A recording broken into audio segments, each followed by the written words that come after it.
Graça e a paz a todos, amados irmãos, sejam todos muito bem-vindos para mais um vídeo, mais uma pregação, uma ministração do Senhor, para a nossa vida e para o nosso coração. E a pergunta é simples e objetiva: será que estamos preparados para longas guerras? A palavra de Deus nos ensina em 2 Samuel, capítulo 3, no versículo 1. E houve uma longa guerra, perceba, longa guerra, entre a casa de Saul e a casa de Davi. Mas aqui um detalhe muito importante: porém, Davi se ia fortalecendo, mas a casa de Saul ia enfraquecendo.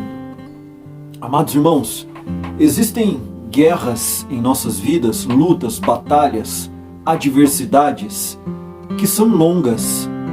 Existem aquela luta que talvez dure horas, dias, semanas, mas existem lutas que se levantam contra a nossa vida que duram anos. E será que nós estamos preparados para essas guerras longas? Porque uma guerra curta é fácil. Por exemplo, um dia que você se levanta pela manhã, você não está se sentindo muito bem, talvez aí uma dor de cabeça, um mal-estar, e você logo ali faz uma oração ao Senhor. E daqui a algumas horas você já se sente melhor. Deus pode fazer isso? Pode. Você pode passar por lutas momentâneas, mas entenda algo aqui precioso para a sua vida. Existem lutas que são mais longas, e quanto mais longa a luta, mais nós precisamos nos fortalecer na força do nosso Deus. A palavra do Senhor ela é bem clara, nós precisamos estar fortes, fortalecidos para vencer longas guerras. Ivan, eu entendi, eu preciso estar fortalecido, mas como que eu me fortaleço? Como é que eu consigo me manter forte? Existem lutas que tiram as nossas forças, E quando nós estamos fracos, o inimigo vem e nos ataca de uma forma que muitas das vezes não conseguimos suportar, não é verdade? Existem guerras que duram anos. Você quer um exemplo na palavra? João capítulo 5, a palavra do Senhor diz que havia um homem lá num tanque chamado Betesda. E este tanque, de certo em certo tempo, diz a Bíblia, João capítulo 5, que um anjo ele desce, toca na água, e todo aquele que se banhasse naquela água e fosse o primeiro a chegar na água, ele seria curado. E a Bíblia diz então que ali havia um homem que já há 38 anos, amados, 38 anos, ele era paralítico. Mas quando ele teve um encontro com Jesus ali, ele foi curado. Mas a questão é, quanto tempo já tem durado essa luta na sua vida? Talvez anos, O próprio Davi, alguns historiadores, estudiosos da palavra, a Bíblia não chega a dizer com exatidão quanto tempo Saul perseguiu a Davi. Mas alguns creem que aproximadamente 15 anos. Irmão, 15 anos de perseguição. Será que nós suportaríamos todo esse tempo? 15 anos de perseguição? Só que deixa eu te falar algo aqui importantíssimo. Deus, Ele não age através do tempo, Nós, seres humanos, nós somos guiados por tempo. Por horas, dias, semanas, minutos, segundos. E isso nos torna limitados, somos limitados por conta do tempo. Mas Deus não. Deus, Ele é o tempo, Ele faz o tempo, Ele criou todas as coisas, Ele criou o tempo. A palavra do Senhor diz, lá no livro de 2 Pedro, capítulo 3, versículo 8, que um dia para o Senhor é como 1000 anos, e 1000 anos como um dia. Ou seja, nós vivemos em favor do tempo, mas o Senhor não. O Senhor é o dono do tempo. O Senhor é o dono de todas as coisas. Em Efésios, capítulo 6, deixa eu abrir aqui e você vai entender. Efésios 6, 10 diz assim: No demais, irmãos meus, fortalecei-vos no Senhor e na força do seu poder. Revesti-vos de toda a armadura de Deus para que possais estar firmes contra as astutas ciladas do diabo. Porque não temos que lutar contra carne e sangue, mas sim contra os principados, potestades, contra príncipes das trevas deste século, contra hostes espirituais da maldade nos lugares celestiais. Portanto, tomai toda a armadura de Deus, para que possais resistir no dia mau, e havendo feito tudo, ficar firmes. Ou seja, lutas espirituais nós vencemos com armas espirituais. E quais são essas armas? A Bíblia vai dizer aqui, versículo 17. Versículo 15. Aí ele vai falar sobre calçar os nossos pés com a preparação do Evangelho. Quando você prega o Evangelho, você está se fortalecendo, Você prega aquilo que você crê, aquilo você demonstra a sua fé, Porque mesmo em luta, em batalha, nós temos que continuar pregando o Evangelho. E ele fala: tomando sobretudo o escudo da fé, ao qual podereis apagar todos os dardos inflamados do maligno.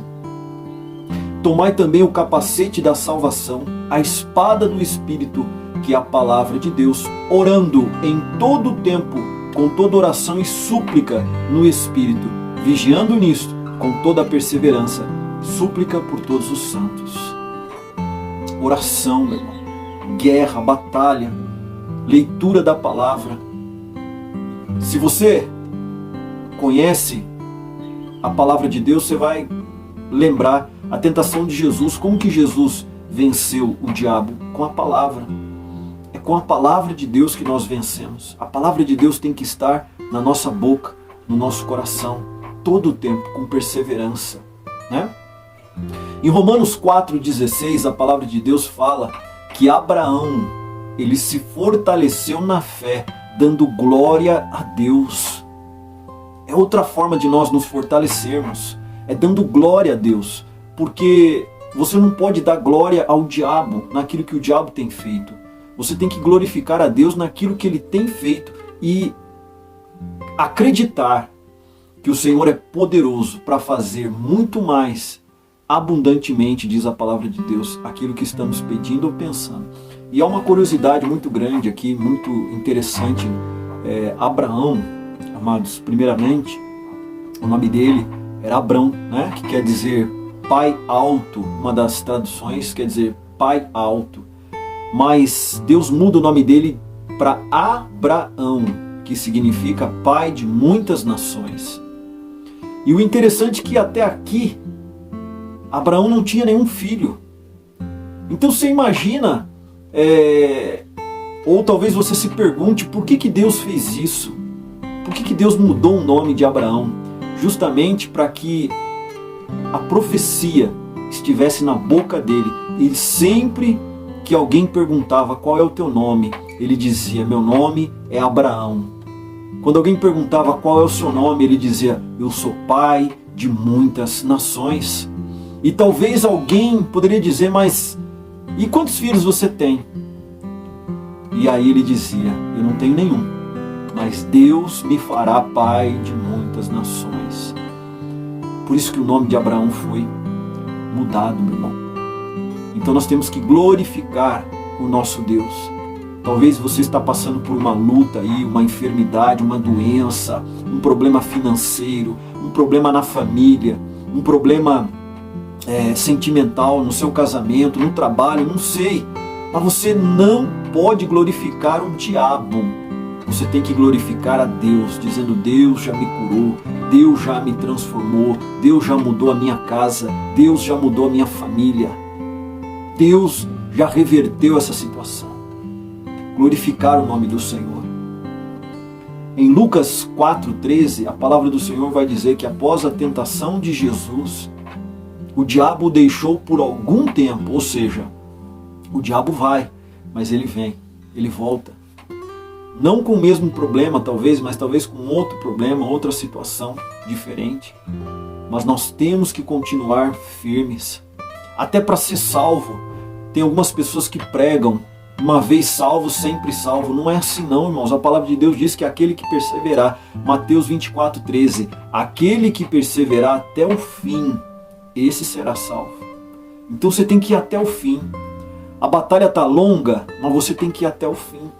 Porque aquele que perseverar até o fim, ele vence. Aquele que perseverar até o fim, ele receberá a coroa de glória. Aleluias. Louvado seja o Senhor Deus. E para nós encerrarmos, que o vídeo já está um pouquinho longo, né? Eu costumo fazer vídeos assim, não tão longos, mas em 1 Pedro, olha o que a palavra do Senhor nos diz. Primeiro livro de Pedro, primeira carta, né, de Pedro, versículo 7. Capítulo 1, versículo 7. Para que a prova da vossa fé, muito mais preciosa do que o ouro que perece e é provado pelo fogo, se enche em louvor, em honra, glória, na revelação do Senhor Jesus. No versículo 6, voltando um pouquinho, só para você entender melhor, ele vai falar sobre as tentações, né? Em que vós grandemente vos alegrais, ainda que agora importa, sendo necessário, que estejais um pouco tristes com várias tentações, várias lutas. Aqui ele vai falar sobre a salvação, né? Se você ler desde o versículo 1, ele está falando sobre a alegria da salvação. Porém, no momento, ele fala, vocês talvez estão ainda um pouco tristes com várias tentações. E aí no versículo 7 ele vai explicar o porquê. Porque assim como o ouro, ele fala, é provado pelo fogo, assim também é necessário que a vossa fé seja provada. Olha que forte, que interessante. É necessário, você precisa, meu irmão, passar por lutas e adversidades. Por quê? Porque é isso que vai te fortalecer, é isso que vai firmar a sua fé, é isso que vai desenvolver em você um espírito excelente, como Josué e Caleb. Né? Você conhece a história, quando eles voltam de espiar a terra, todos ali desanimados, tristes, abatidos, falando, olha, lá tem gigantes, nós vamos lá para morrer. E Josué e Caleb, diz a Bíblia, que tiveram um espírito excelente, um espírito diferente. E eles disseram, vamos agir animosamente, porque o Senhor prometeu a terra. Olha só que maravilha. E que Deus fale mais ao teu coração. Gostaria aqui de finalizar agradecendo você que já é inscrito no nosso canal, né? Você que ainda não é inscrito, eu te peço, inscreva-se, não custa nada. Escreve, dá um likezinho, ativa o sininho das notificações. Sempre que eu postar um vídeo novo vai chegar em primeira mão para você. E aí o YouTube vai entender que esse vídeo é relevante e mais pessoas vão receber essa mensagem. Vai chegar para mais pessoas. No demais, que Deus abençoe a sua vida, em nome de Jesus.